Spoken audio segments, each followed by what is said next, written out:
Hoonigan is one of the most recognizable automotive content brands in the world, and a few years ago they were bought by private equity. In a previous video, I said Hoonigan was so valuable that its new leaders would have to be insanely incompetent to make it fail. Well, Hoonigan has filed for bankruptcy. How did they f this up? I spoke to multiple colleagues from Hoonigan to find out. Welcome to AutoT. There are plenty of videos about the Hoonigan bankruptcy. Those tend to just regurgitate whatever the hosts have read online, and after speaking with people from Hoonigan, a lot of that information is misleading or completely false. I'll have to leave some of their info for future videos. In this video, I'm just focusing on one question. Why was Hoonigan bought by a company that didn't care about keeping it profitable? Oh, and the name of the company that acquired Hoonigan is Hoonigan. This is why Hoonigan bankruptcy articles are misleading. For example, Hoonigan seeks bankruptcy protection with debts of $1.75 billion. That's more than the GDP of Micronesia, Samoa, the Solomon Islands, and about 15 other countries. It's not really possible for YouTubers to borrow and then spend that much money. I don't know, maybe Whistling Diesel could pull that off. The confusion here is because there are two different companies that have used the name Hoonigan. Let's clear that up. Hoonigan, technically Hoonigan LLC, was founded by Ken Block and Brian Scotto in 2010. That's the Hoonigan everyone knows, from the stickers on modified cars, half the clothing at every drift event, and of course YouTube videos. The other Hoonigan is actually an aftermarket parts supplier called Wheel Pros, which has been around since the mid-90s. In 2018, they were bought by the private equity firm Clearlake. That's the 14th largest PE firm in the world, with assets of about $80 billion. If that were GDP, they'd rank about halfway between Guatemala and Panama.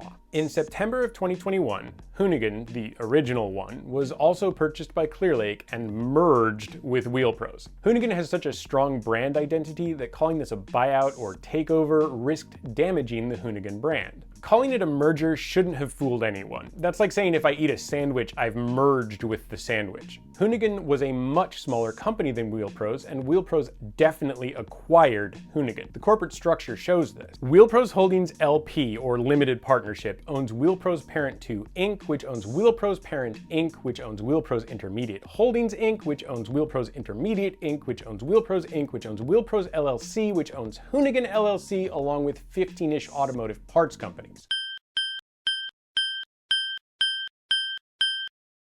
There are basically three reasons why some companies have structures like this. It helps them avoid paying taxes, it limits investors' liability in the event of any lawsuits or bankruptcies, and it helps protect the privacy of the owners. Anyway, in October of 2023, Wheel Pros LLC, the owners of Hoonigan LLC, announced that they were changing their name to Hoonigan. They thought they'd be cooler if they did that because they think car enthusiasts are idiots who wouldn't notice the difference. And you can see why they might think we're idiots, because automotive journalists don't seem to know the difference either. There are articles and headlines saying stuff like Ken Block's Hoonigan has billions of dollars in debt, or that Hoonigan has fallen into financial ruin after becoming a wheel company. Hoonigan didn't become a wheel company. A wheel company became Hoonigan. I don't know if these writers legitimately don't know that Wheel Pros isn't Hoonigan, or if they're just playing dumb to make spicy coverage. Regardless, Wheel Pros owns the Hoonigan brand along with all the copyrights and trademarks, so they can call themselves that if they want. In business speak, that means they're doing business as Hoonigan. That's a bit like using a stage name. Calvin Brodus does business as Snoop Dogg. The name of Wheel Pros as a legal entity is still Wheel Pros LLC. That's used for all official purposes like filing taxes or going bankrupt. It doesn't really matter what name they want to be called, they're still Wheel Pros, so I'm going to call them Wheel Pros. That also makes this video a lot easier because it keeps them distinct from the original Hoonigan. Anyway, at this point you've figured out that Hoonigan LLC, the company started by Ken Block and Brian Scotto, doesn't have $1.7 billion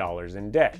Wheel Pros does. Of course, nobody gives a shit about Wheel Pros, and a lot of people care about Hoonigan, so a headline like Ken Block's Hoonigan files for bankruptcy is engineered for clicks. But it's also true. Wheel Pros LLC and its 26 affiliated companies are all filing for bankruptcy. That includes Hoonigan LLC and other companies that you'll recognize, like Throttle, American Racing, and 4 Wheel Parts, the retail stores for truck accessories. To figure out how everything went wrong for a couple dozen previously profitable companies, we still need to fill in some gaps, like how and why Wheel Pros acquired all of those companies in the first place. That was because Wheel Pros had a plan, which turned out to be a bad plan. Here's the thing though, I don't think anyone at Hoonigan or Wheel Pros or Clearlake thought it was a bad plan. Whether you called it a merger or an acquisition, from a business perspective, Clearlake gifting Hoonigan to Wheel Pros actually made sense for everyone. Wheel Pros' marketing efforts were kind of limited, which had been fine because most of their sales were business to business. Wheel Pros owned a bunch of recognizable brands like American Racing, Foose Wheels, Dub, and Rotiform, but they sold their parts to shops and retailers who then sold those to consumers. The profit margins on B2B sales like that are much lower than selling direct to consumers. Buying Hoonigan was part of a Wheel Pros plan to start doing direct consumer sales. Owning Hoonigan would mean they could directly market their products to their massive fan base through Hoonigan's content. The direct to consumer plan is also the reason why they bought Throttle. They make content that gets a huge audience, but they do it as a way to promote their online parts store. Wheel Pros wanted to leverage Throttle's audience and their expertise in direct to consumer online sales.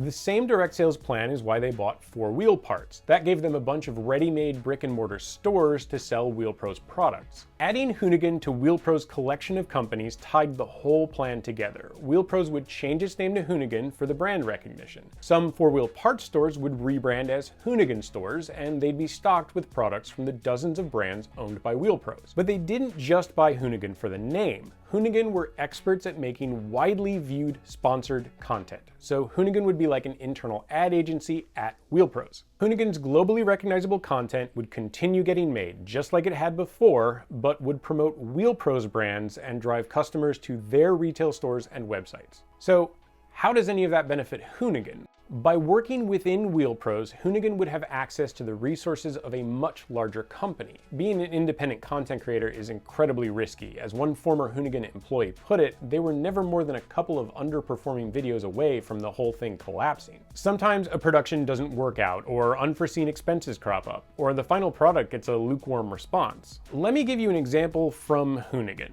Electricana. The car, just the car, cost $12 million, but the car broke down on the first attempt to shoot that video. The cost of that day's production was several $100,000, and without a working car, that money is just gone with nothing to show for it. The car had to be shipped back to Audi in Germany to get fixed and then sent back to the US to reshoot, which cost another million or two. And Electricana only got 9.4 million views. I know saying only sounds ridiculous there, but those views are worth maybe 50 grand in direct revenue. That's around 0.5% of what it cost just to make the car. Of course, most of the cost of Electricana's car was absorbed by Audi, but the cost for that lost day of shooting wasn't. When you're creating content independently, there's constant fear that expenses like that from just one production that goes wrong could put you out of business. Electricana easily could have done that to Hoonigan, but Electricana was made after they were part of Wheel Pros. Having the safety net of large corporate ownership meant that Hoonigan could take on bigger projects and take risks that weren't feasible if they remained independent. More and bigger content is what was in it for Hoonigan.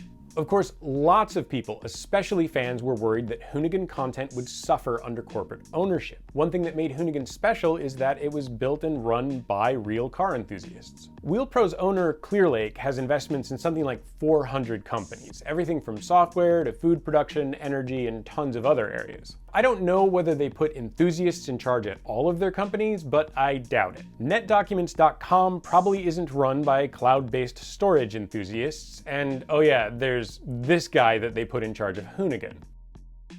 I could be wrong, but I'm going to assume that Clearlake does not care about cars or car enthusiasts. We're just dollar signs to them. But Clearlake didn't buy Hoonigan because it was a profitable automotive content company. Clearlake bought Hoonigan to increase the value of their investment in Wheel Pros. Hoonigan's profitability was simply beside the point. As a business, Wheel Pros is much, much bigger than Hoonigan, and Clearlake was simply giving Wheel Pros' marketing department the biggest upgrade imaginable. For that to work, they just have to keep making the content those fans want. So things didn't change right away. Hoonigan kept producing videos for their YouTube channel. Those featured all the same people their fans had grown to love, and more of those now said sponsored by Rotiform instead of some other company, but who cares? And big productions like Electricana were still happening too. That included Gymkhana 2022 and Electricana 2. Paying for those was all just part of Wheel Pros' marketing budget. And they had a ton of money available. In 2022, Wheel Pros earned $1.5 billion. To put that into perspective, before the buyout, Hoonigan made about $20 million a year.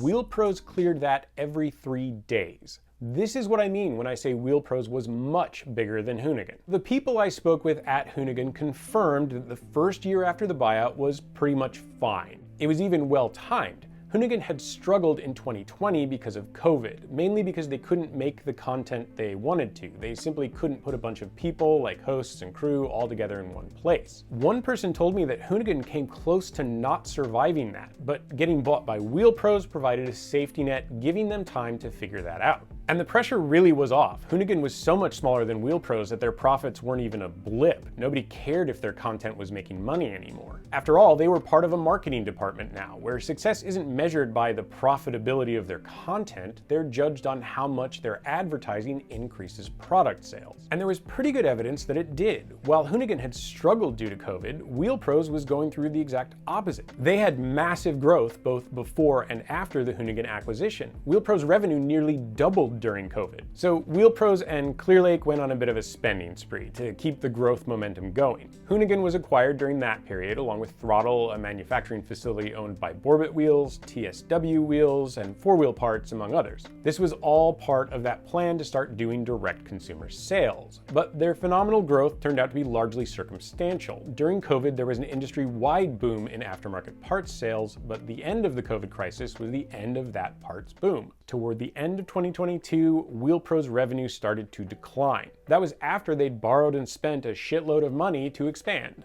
Who do you blame when your sales decline?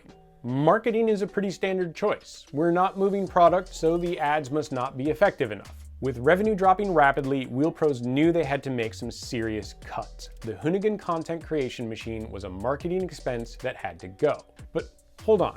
Instead of giving Hoonigan the axe, couldn't Wheel Pros have just started running Hoonigan like a content creation company again?